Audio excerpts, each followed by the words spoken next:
Harvester's preoccupation with the growth of its truck and refrigeration businesses hurt its image in farm machinery as the company forced its farm equipment salesmen to peddle its other lines as well. Conversely, Deere salesmen stuck with their old specialty, farm equipment. One former Deere salesman recalls, "I felt very comfortable working for Deere. I drove a company car out into the territory. My local counterpart at Harvester got told, you will drive a Harvester pickup truck, and in the back of the pickup truck, you will carry a refrigerator. So you can talk to all your dealers about the fact that we're in the refrigerator business." He resented that. It was kind of demeaning.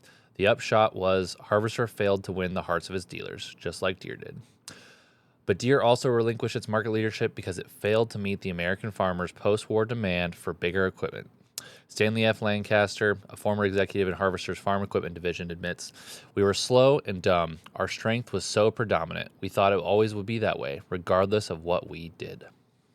So, welcome back to part 2 of our 2-part series on International Harvester.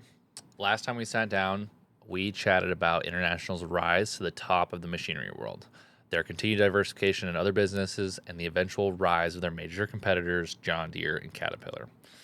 We know that International was at one point one of the largest companies in the entire U.S. And somehow began to lose that all to John Deere and Caterpillar. Remember, at one time, they were the 4th largest company in America and used to control 85% of the harvesting market. This is not a small business, okay? This is not a shell of a company that we're talking about. Like, at this time, we're going to jump kind of right into the 1960s here. Harvester is still a massive business that has a 100-year legacy in the U.S., is very thought of very fondly by the farmers in America, the truckers in America. It is a legendary company during this time. So when we're getting into this, just remember, like, we're talking about a big, beloved company.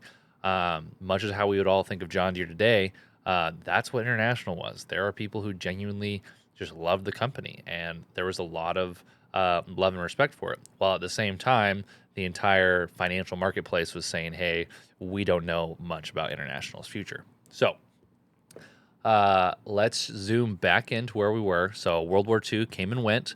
In the post-war boom, North America, International continued to lose touch. Deere, when we left off, had just released their 40 series tractor, i.e. the 4010, the 3010, eventually the 4020, which is arguably one of the best tractors ever made and was leagues ahead of where Harvester was at those days. So we left Harvester as this massive company struggling to grasp with the new realities of the farm equipment space. So Deere is bigger, has bigger and better tractors. Caterpillar is starting to dominate the heavy equipment space. And at this time, they have a very sales-focused CEO. Most companies have 3 major departments: product and manufacturing, sales and marketing, and finance and /HR. All 3 of those, product, sales, and finance, make up usually are the large sections of a big company. So you can't live without either of them. They're all important, but often we see sales-led and finance-led organizations don't last a very long time. So we'll talk about that later. So what's the play for International here? They're kind of behind the 8 ball. They don't really have a ton of chances of surviving here. Deere released their high horsepower tractors. Farmers love it. International clearly needs a bigger tractor. So I read this in the last episode as well, but I think it's worth reading again. Designs for big equipment leaped off the drawing board in no time as the company rushed to bring out new products. In 1957, the year before Harvester's farm equipment sales slipped below Deere's, Mark Keeler, Harvester's vice president for farm equipment, explained in the company's employee publication, "If we are to keep in front, we definitely must make more changes than we made back in the days when the Farmall M was so supreme. Many of our new machines have had to be programmed quickly and will be able to circumvent channels which formerly were necessary in trying to get approvals. In their haste, the farm equipment people prematurely let loose on the company dealers a big tractor that would blacken Harvest's proud reputation. Introduced in 1958, significantly, the Deere's U.S. sales of farm equipment topped Harvester's for the first time. The Farmall 560 wasn't fully engineered for heavy jobs and hit the market." John Kinzenbaugh, an Iowa manufacturer of farm implements, recalls they took the chassis and transmission of the Farmall M and built the Hot Rod 560 tractor from it, putting a 6-cylinder engine on it. The engine overpowered the drivetrain originally designed for the 4-cylinder Farmall and tore it apart. When the 560s around the country failed in farmers' fields, Harvester found itself in the midst of a product recall nightmare. A retired farm equipment executive adds, "The problem was so great that our dealers could not carry out the modification program alone. It was just more than they could handle. So they had it done at various collection points where they could bring these tractors in. The fiasco, a byproduct of McCaffrey's sales mania, tainted Harvester's name in big tractors and infuriated Frank Jenks, who succeeded McCaffrey in 1958. So that happens. Okay, so once again, Harvester kind of falls behind in the large horsepower tractor market. Right after this, Caterpillar also releases their D9 bulldozer, which, if you're in the construction machinery space, the D9 is also kind of a legendary machine. It was the biggest, I believe it was the biggest bulldozer in the market at that time. And so it kind of, once again, caught International off guard. So once again, International being caught off guard pushes another rush product to market. In 1962, Melrose Park hurried into production its answer to the D9, the disastrous TD30, the largest crawler harvester ever built. The TD30 featured a power shift transmission and promised to deliver 320 horsepower. But the first TD30s failed in the field, just like the TD24s. Chet Mitchell, who used to run a Harvester dealership in Elk Grove, Illinois, when the TD first came out, it had major problems in the transmission. We sold about 30 of them and had our hands full of problems. Walter Killow, an executive Berkshire, tapped in 1963 to shape up Harvester's construction equipment division, adds, "When we took over, our big tractor had lots of trouble and we spent more time getting an engineering group to straighten it out. That was our big problem." Several years later, Harvester canceled the TD30 altogether. Meanwhile, market demand for other types of dirt moving machineries grew so fast that Harvester hunted for acquisitions to broaden its limited product line beyond crawlers. Here again, carelessness undermined its efforts. In 1953, Harvester bought the manufacturing rights to a two-wheeled rubber tire company, the Heel Company of Milwaukee. Heel also agreed to supply Harvester with companion units for the tractors, dirt scrapers. Scrapers do their work when crawlers are through smoothing and carting soil. Unfortunately for Harvester, however, the heel scrapers failed miserably. In desperation, Harvester's engineers at Melrose Park tried to develop their own scrapers, yet management scrimped on the engineering budget and outfitted the machines with a crawler tractor engine that wasn't powerful enough for their scrapers. Mortensen says, "Our 817 diesel engine was causing us problems, not because it was a bad design, but because management insisted on taking more horsepower out of the 817 rather than putting more money into a new engine or redesigning a big engine." So, Harvester's playing catch up here. It's not ever a good look to be always chasing after someone else's engineering feats, but we see Deere comes out with the 40 series, Caterpillar comes out with the D9, and they're just kind of slowly losing their grip on markets they used to have big footholds in. It's pretty short-sighted when all you're doing is trying to chase the competitor's innovations. You're not thinking about what you can be doing. You're chasing what they could be doing, or what they are doing, rather, and you're already 2-3 years behind. So they also have a gas turbine business during this time as well. That's a whole side quest that we won't get into during this episode, but it is actually, I believe they sell it for a profit at some point, but they're also kind of distracted by this gas turbine business. They're putting out magazines about, hey, we're going to put gas turbine engines in all these futuristic trucks and tractors and everything. As we know, gas turbines don't really exist in any trucks anymore. They put them in tanks, I think, but that's probably about it. And obviously planes and things like that. Yeah, not a good look for them. Once again, you can just tell when you read this book that they're distracted. They are not focusing on what needs to be focused on. They're focusing on sales rather than product development innovation. So Harvester is also at this time reinvested the least of their profits into their company compared to the competitors. The book says, as Harvester's earnings thinned and the company's heavy equipment businesses ran short of capital, that $1.80 dividend became a costly promise to keep. Harvester's wealthy competitors, less generous with their dividends, chose instead to invest a bigger portion of their profit back into their businesses. During the 1960s, Harvester distributed 52% of its earnings to shareholders. Deere only paid out 43% and Caterpillar 40%. So they're paying out their profits more than any of their competitors are. Traditionally, Harvester has always paid out dividends like that, and so they just kind of keep doing that. They maintain the status quo. So all this is happening under McCaffrey, and then there was another one, I believe it was Jenks, who was the other CEO. Eventually, Brooks McCormick, the great nephew of the original Cyrus McCormick, who started Harvester, eventually comes in as CEO. This is around the mid 70s, I believe.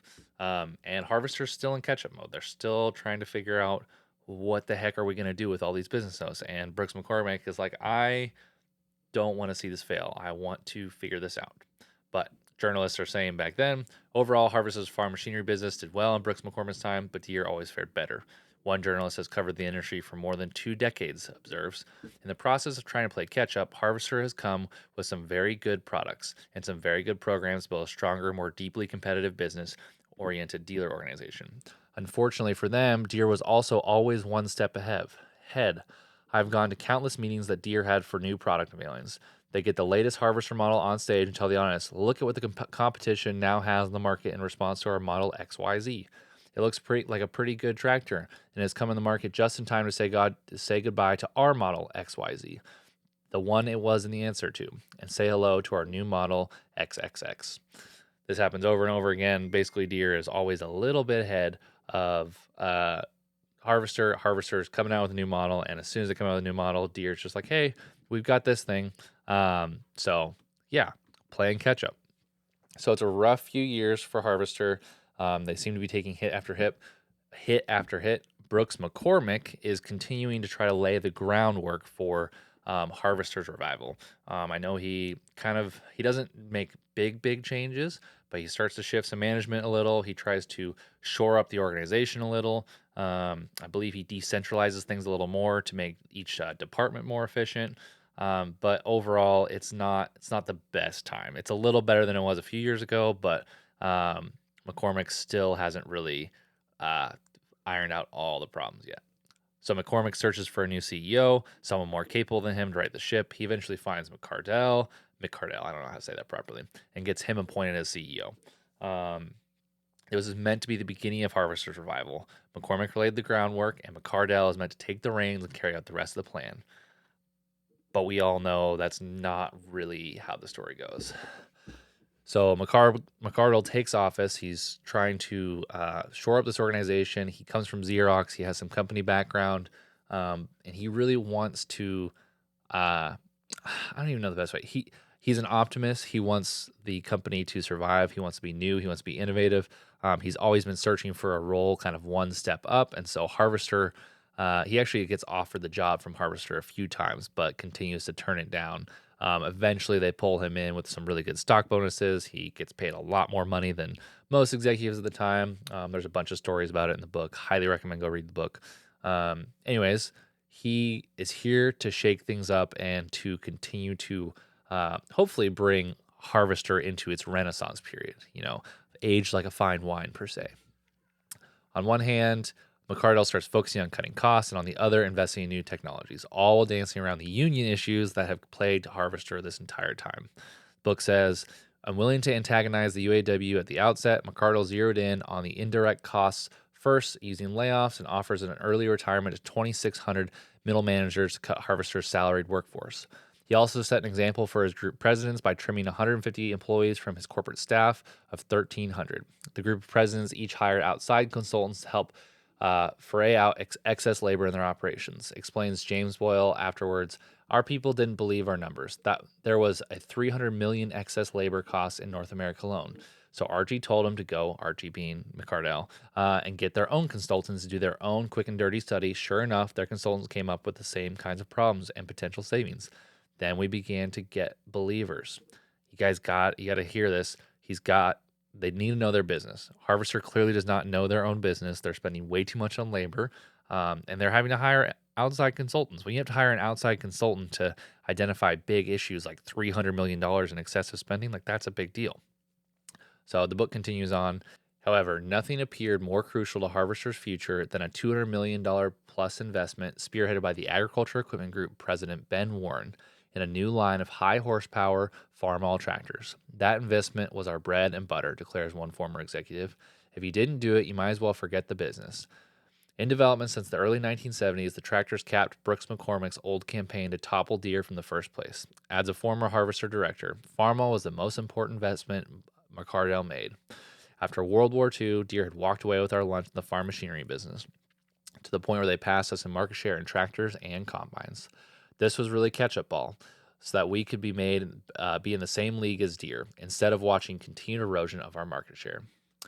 Deere's foresight in catering to the equipment needs of bigger farmers had continued to strengthen its leadership in the American heartland in the 1970s as farms kept growing larger in size and fewer in number. Big farmers like Nathan J. Brink of Western Michigan, who'd grown up riding farmals, kept deserting red for green. I used to be all harvester 10 years ago, Brink said in 1983. Now we're strong in Deere. Brink, the kind of big spender every farm equipment manufacturer wants and Deere embraces, farms 2,000 acres and invests $100,000 a year on equipment alone. Harvester lost Brink to Deere in the early 1970s because its tractors lacked the comfort and shifting ease of Deere's. Harvester had a beautiful engine and a tractor, but it was very difficult to shift, Brink says. If you have to depend on hired help like we do, you could teach them to shift more easily with a Deere than a Harvester. Deere's shifting was smoother and their cabs were superior, quieter, better designed. So, they're behind. Harvester's struggling. They're investing in their tractor line finally. It's maybe going to catch up, but Deere is still the main player now. Deere's got better tractors. They're more comfortable. They're focusing on the needs of the farmer. All this is happening.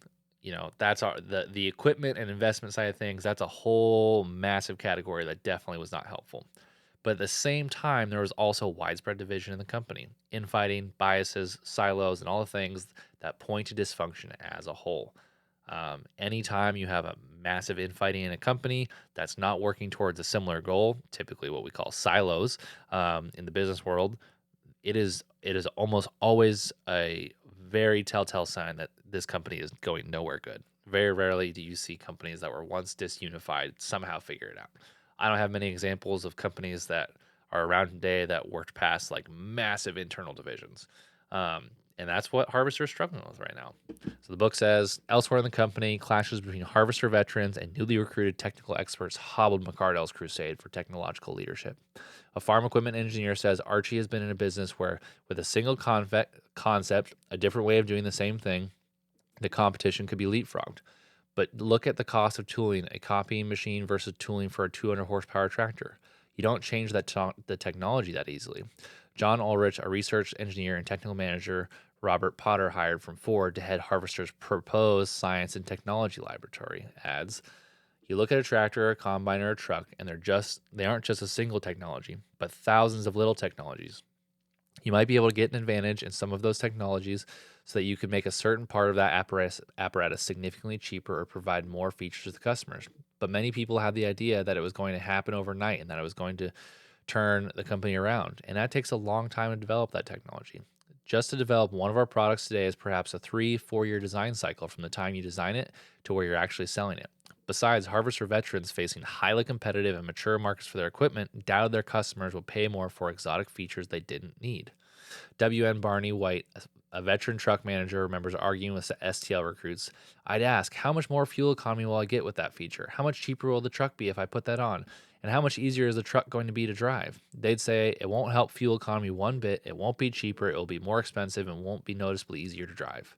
I'd say, it doesn't give you any perceived value to the customer, so what good is it? Are we going to make them standard and just lose $100 a truck? Old Timers and Harvesters Agriculture Equipment Group obstinately refused to adopt innovative technologies to improve manufacturing efficiency powered by STL personnel. They even doubted the practicality of Deere's computer-aided tractor-making operation in Waterloo, Iowa.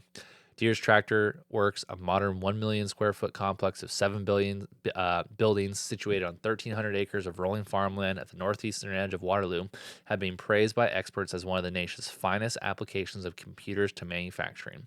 When Tractor Works, part of a $500 million expansion program in Waterloo, opened in 1981, the Computer and Automated System Association, an affiliate of the Society of Manufacturing Engineers, gave it its first Lead Achievement Award to the tractor's work. The group established the award to help all manufacturers learn from companies that are successful in the application of computer-aided manufacturing.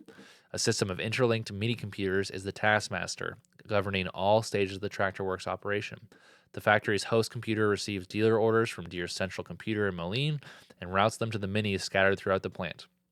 The minis take over, directing an eye-popping, clanking array of automatic conveyors, overhead tow lines, monorails, and cranes.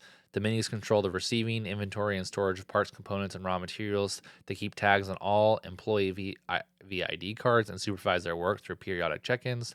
They orchestrate the making of tractor cabs, tire mounting, robotic painting, wheel assembly, and final tractor assembly. They even order up custom parts for each individual tractor and deliver them to appropriate stations in the assembly line at the time they are needed. Just one of several ways the entire system enables Deere to avoid costly stockpiling of materials and save millions in excess inventory costs. But the tour of Waterloo failed to convert any of Farmall's diehards, says one STL recruit. STL is the research division of International at this point. We took our tour of Deere's Waterloo facility with a team of Harvester employees. The Harvester's executive said, "Sure is fancy, don't know whether it's cost effective." That was the consensus. They thought it was very glamorous, but they had a tough time believing that it could be the proper way to do business. In contrast, Harvester's Farmall plant in Rock Island, touted as one of the company's most technically advanced facilities, lacked the thorough coordination exemplified by Waterloo. In the late 1970s, the company's $200 million plus investment in its new tractor line for the 1980s entailed a purchase of a lot of modern material and handle equipment, robots, and machine tools for Farmall and Harvester's component plant in Louisville. However, at Farmall, the end result was isolated islands of technology rather than a continuous integrated system like the one Deere's built. So it's all pretty chaotic. There's a lot of disagreements of where they should be investing technology, where money should be spent. They're also slow to adopt this new technology. They see it working at Deere's factory, and they say, we don't actually need that. It's too expensive, and it's hard for a company to write its course when it says we need to build and invest in these things, and the people who work for these companies say, no, we actually shouldn't do that. And so it kind of ends up disjointed. Nothing all works together, and they're building this big tractor line and all these components that don't really work together. So this is all getting pretty chaotic, kind of hard to follow even as a reader of the book, but it's about to get even crazier. I know that's reassuring because the 1980s are getting close, and we know what happens in the 1980s. The book continues. Far more critical, however, was the question whether Harvester could withstand the simultaneous financial shocks of a strike. So there's a union strike impending, of unknown length, a recession of unknown proportions, super high interest rates at this point, and continue to rise, and costly investment programs of unprecedented magnitude. Certainly, the company's financial position had been fragile for years because of its heavy debt load. During McCardle's first couple years, the ratio of the company's total borrowings to equity had improved slightly, but by 1979, the company still had far too much debt in comparison to its competitors, notes Miss Hessel. Going into a strike, the company had a relatively high degree of debt leverage for a company in three highly cyclical businesses. The current concern we had was how the company was going to spend an enormous amount of money to modernize its facilities, given the fact that its balance sheet was not that strong. Cash flow from operations was not that strong, and there was a reason to think that there was some sort of recession coming. Yet McCardle blithely dismissed the concerns of the financial community. "I'm a bit of an optimist," he confessed in a revealing interview with Crane's Chicago Business in May 1979. "If we had a 6-month strike, or if the economy ended up being a third of what it is right now, I suspect we'd have a problem. History tells us that's not likely to happen." Unfortunately for McCardle and Harvester, history proved wrong. There's a massive strike during this time. I did not put all that in my notes because it's a long section of the book, but there's a massive, unprecedented strike, a long strike. And on top of that, the pending farm crisis coming. So they also ended up cutting the Scout and truck and SUV line from the International Truck line. Very sad day. The Scouts were super cool vehicles, but just was not their moneymaker, and they couldn't justify continuing to make them. So we finally arrive at where I think we all kind of knew this was heading, the true downward toilet bowl spiral of International Harvester. The farm crisis begins, and the interest rates begin to jump. So interest rates jump to 21%, and especially agriculture and the construction industry depend super heavily on interest rates, especially for purchasing, especially with things so expensive, land so expensive, equipment so expensive, that interest rate can heavily affect purchasing. So Harvester's heavy equipment markets, highly sensitive to interest rates, collapsed. Declines in its truck business, its largest sales producer, and declines in its agriculture equipment business, its second largest, hurt the worst.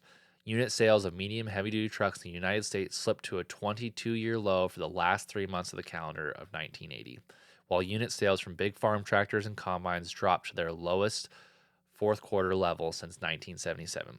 Worse, McCardell's high hopes for a profitable 1981 exploded when near the end of 1980, his group of presidents resubmitted their revised projections for 1981. Less than 2 months before, they had predicted profits of $200 million, assuming the prime rate would average 12% through the year. With interest rates climbing and harvesters markets crashing, their now estimated prime would average 18.8%. Losses in 1981 seemed inevitable. Meanwhile, with harvesters' normal sources of money for paying bills fast appearing, McCardell's financial team resorted to the only possibility still open: restructuring the corporation's labyrinth web of loan agreements with its lenders around the world. Cotting says, "We felt like we were going to have to get all of our banks to roll out these individual loan agreements into master agreements with the parent and credit corporation for a long enough period of time to permit us to make adjustments in our operation, begin to generate a positive cash flow, and begin to pay down that debt and get it to where it is manageable." Not talked about in at least this podcast, but in the book it's referenced heavily. They are they are heavily leveraged and a lot of debt for most of this rough time period. They also have a credit arm and the manufacturing arm for their business. So, obviously most companies, especially equipment companies, have their own internal financing where you can go to John Deere or Case or AGCO or Caterpillar and you can finance through them to purchase your tractors. So there's that side of the business for international, and there's also the operations side. And so there's a lot of talk going back and forth. How do we restructure debts? How do we move the ability to move debts in between them? All this different stuff. Really complicated. I had a hard time understanding it. But anyways, they're in a lot of debt, and it's super complicated. There's a whole thing about the bankers. There's a couple chapters dedicated to just how they're working with the bankers and trying to get that all across. So this is all happening, and the farm crisis officially begins. High interest rates hit. There's a bunch of stuff with grain going on. Markets are crazy. As American agriculture entered the 1980s, the experts expected the heyday would last. Everybody was fooled, concedes Luther Tweeton, an agriculture economist at Oklahoma State University. We looked at trends in demand and productivity in agriculture and said there's no way things won't be good for the 1980s. In hindsight, economists are piecing together the beginnings of agriculture's catastrophic decline in the early 1980s. Inflation caught up with the farmer in 1980 as prices farmers paid and interest rates rose faster than prices received for agriculture products. In 1981, the farmer's situation worsened when an unusually good weather produced a bumper crop, creating a huge surplus of U.S. farm output. Also that year, the value of American farmland, which had risen nearly every year since the Depression, slipped into a slump that deepened in the 1980s, devastating the balance sheets of many farmers. One of the things that happened during the farm crisis was the land price fell out from most of America. So imagine you bought land at a high price, probably with a high interest rate at this time, and that land all of a sudden is worth half of what it was a year ago. Well, that's like, okay, well, you can maybe manage, you can make it buy. Well, the problem is that's a lot of your lending power in the ag industry is how much land do you own? How much of that as an asset do you have? And so when all this happens and farmland begins to depress and crater, farmers lose a lot of lending power. They lose a lot of their ability to secure cash flow, to buy things, to move the needle. And it's just it's a snowball effect. Once again, we want to do a series on the farm crisis at some point. We'll dig into that more then. But anyways, this is just, talk to anyone who lived farm through the 80s. It was pretty rough. I don't think we're anywhere near as bad as they are now. But guys, this was a bad time. So on top of that, let's get back to International Harvester. The company's boardroom and internal workings are still a mess. The company is kind of shaking and in shambles at this point.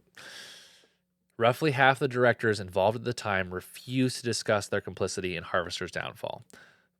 One who insists on anonymity takes refuge in the favorite excuse of both Harvester's directors and McCardell's management team for the company's cataclysmic decline.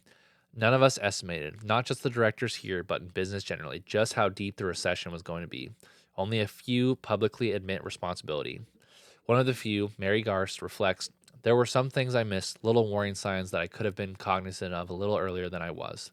Louis Menck adds, in hindsight, I'd say that I, as one board member, might have encouraged a strike settlement prior to the time the matter was settled. And without being critical of anybody in management, I think I would have not been as optimistic as management was about how long the financial markets were going to stay as they were, and I might have examined the markets for trucks and agriculture equipment a little more extensively. So things are bad. The recession lasts longer than anyone anticipates. There's also a pretty big lack of accountability with the board, it seems. No one seemed to want to take accountability for how it all went out. There's a reason it's called a corporate tragedy, the book we're reading. I think it's interesting to see how many people were optimistic that this wouldn't last. And I wonder if things would be different if Harvester had been less optimistic that things would level out quicker. But none of that matters because we live in reality. So a bunch of stuff happens. They end up moving towards restructuring some debts. They're pretty close to bankruptcy, but they think they can work with their creditors to survive a little longer. It's the end of the year. The board is basically it's decided, hey, a few of us think we should vote to file for Chapter 11 bankruptcy.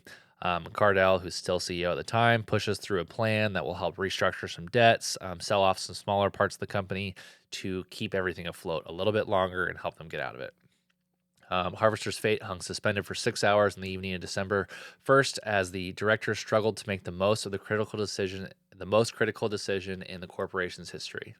Back and forth across the oblong wooden table in the company's 24th floor boardroom went with the arguments over whether Harvester should sign its long-sought debt structuring or file for Chapter 11. Archie McCardell pushed for the signing the agreement his team had worked so hard on, wherein Hayford, convinced by his secret team, pressed for a Chapter 11 reorganization. Directors wanted assurance they wouldn't be sued, and nobody was smiling. So this all happens. It takes a massive toll on McCardell. He ends up, I believe, retiring shortly after this, or being basically forcefully retired. They go through a few more CEOs after this, but they limp along. They choose not to file for bankruptcy at this point, and they just kind of hobble along with a few more CEOs. But nothing major changes. The farm crisis lasts longer than most people think. Markets do not recover as quickly as people think. In 1984, Harvester sold its agriculture division to Tenneco, and later on in 1986 changed the name of its truck and engine division to Navistar. As far as history is concerned, International Harvester had perished.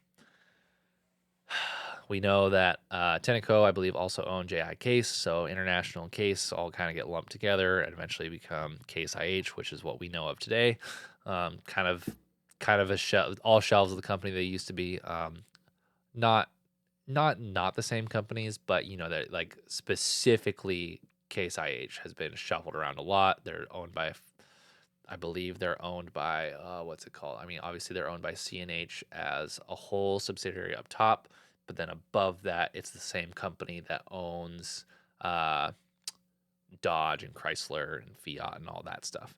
And then they changed their truck name. You can still see International trucks around today. I've worked on plenty of International trucks in my lifetime. They had some partnerships with Ford. They go by Navistar now. They're kind of just an umbrella company for a lot of things that come out of, International, whatever they call it. A whole mess. But yeah, that's how it happens. That is not a summary, just a quick reading of a corporate tragedy. Let me remember who it's by. I need to do this justice. Let me open up my notes here.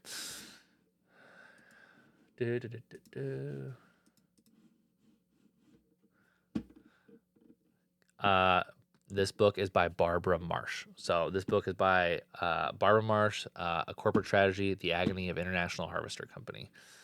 I think there's a lot we can learn from this. I think it's interesting to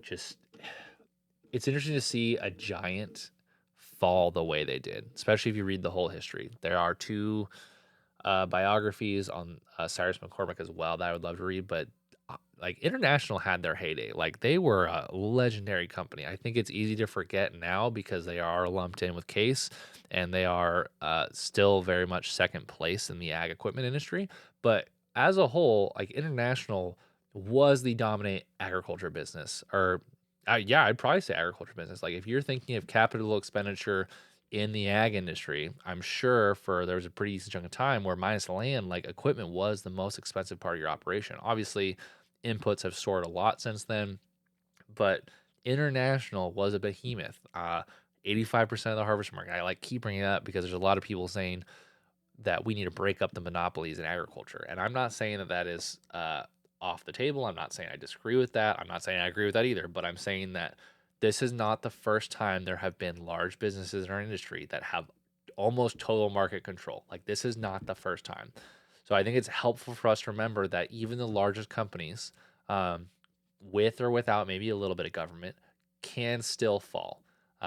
If you are pro or against John Deere, don't really care. Like, John Deere is a big company, but they could make some of the same mistakes that International did, and they could end up in a very similar situation. We don't know if there's going to be another farm crisis. We don't know if interest rates are going to climb to 21% at some point again. Like, none of us can predict the future, but we can look back at history and understand history gives us not just insight into the past, but it also can help us not predict, but get a feeling for what might happen in the future.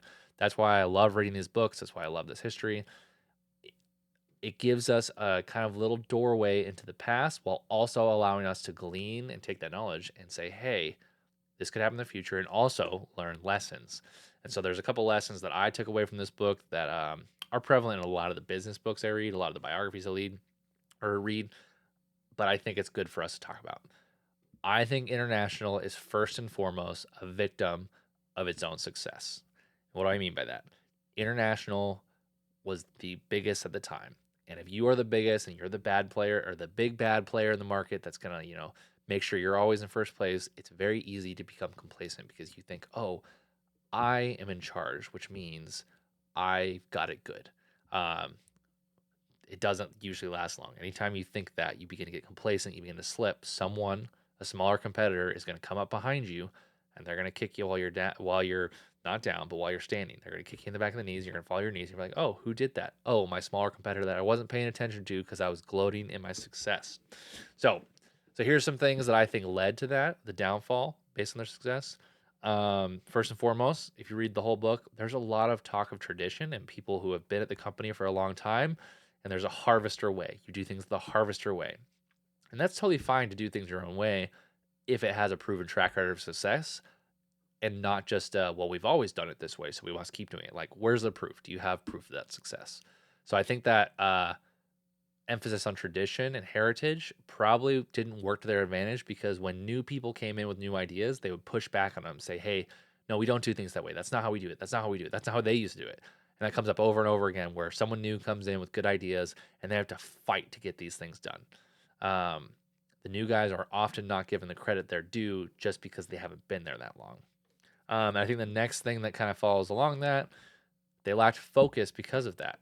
They were too focused on being international rather than being focused on the products that their customers needed.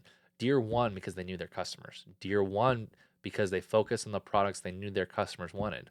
International got into the refrigerator business and the air conditioning business. I'm not saying that that was the worst move. I think having an international fridge would be pretty cool. But I'm saying that their focus was not primarily just on serving the customers they have. It was on how do we gain more customers. And when you focus so much on that new customer or acquiring more of this, it's easy to forget about the customers you already have and not improve the products that they actually want from you. So, and because of that, Deere won agriculture and Caterpillar won construction. There's a world where International could have owned the construction equipment industry, or there's a world where International could still be the dominant player in the agriculture industry, but they're not. They lost. They lost. They went into too many things, and they lost. And they lost focus. I think because of that lack of product focus, and kind of the flip side is they focused too much on sales. They had a super heavy salesy CEO that focused way too much on sales and not enough in product development. And those product blunders, we have their large tractor, their large farm all, and then their TD30 dozer. They failed. They failed because they rushed into market. They said we just need to get this out there and make sales, and they failed and they hurt their reputation. And it takes, it's the saying, it's like it takes 10 years to build a reputation, but only 1 minute to destroy it. So true here. And lastly, they overspent and they didn't reinvest. They probably were a little generous with their dividend. They probably paid some executives too much. They probably just maintained what they had rather than saying, how do we reinvest and improve? And now, mind you, this is coming from a guy who's sitting here at his desk, 40 years later saying, oh, they should have done this, they should have done this, they should have done this. But like, this is company history here. There's a lot of other examples of history of companies in history that have similar problems. I've read a lot of Jim Collins books. I think Jim Collins's books are a great example of this. He's studied companies that have succeeded over the long term and companies that have failed, and he is really good at pulling out the characteristics. There's a book called How the Mighty Fall that I highly recommend by Jim Collins, and it talks about that. So it's a crazy story, but it's proof even the behemoths can fall and they can fail. And I think it's important for all of us listening to this, reading this, to understand that complacency kills. Ultimately, that's what really happened. Is years and years of probably complacency led Case IH to a point when they got on their feet again and said, "Oh, we got to do something." It might have been a little too late, and the markets didn't help. But to blame this on the farm crisis would not be fair. Years of mismanagement and complacency probably led them to a point where they couldn't survive anymore. And that could happen to any one of us. Could happen to me, could happen to you. So be on your guard. Stay vigilant, stay diligent, be an outlier. Do not get comfortable when things get easy. So that is another episode of Ag Outliers done. If you enjoyed this, please leave a review. It does help on the charts, as well as share this with someone who you think would enjoy this. I want this to be the most valuable podcast that you listen to throughout your week. So if you enjoyed it, please leave a review, share it. Stay safe, stay sharp, stay farming.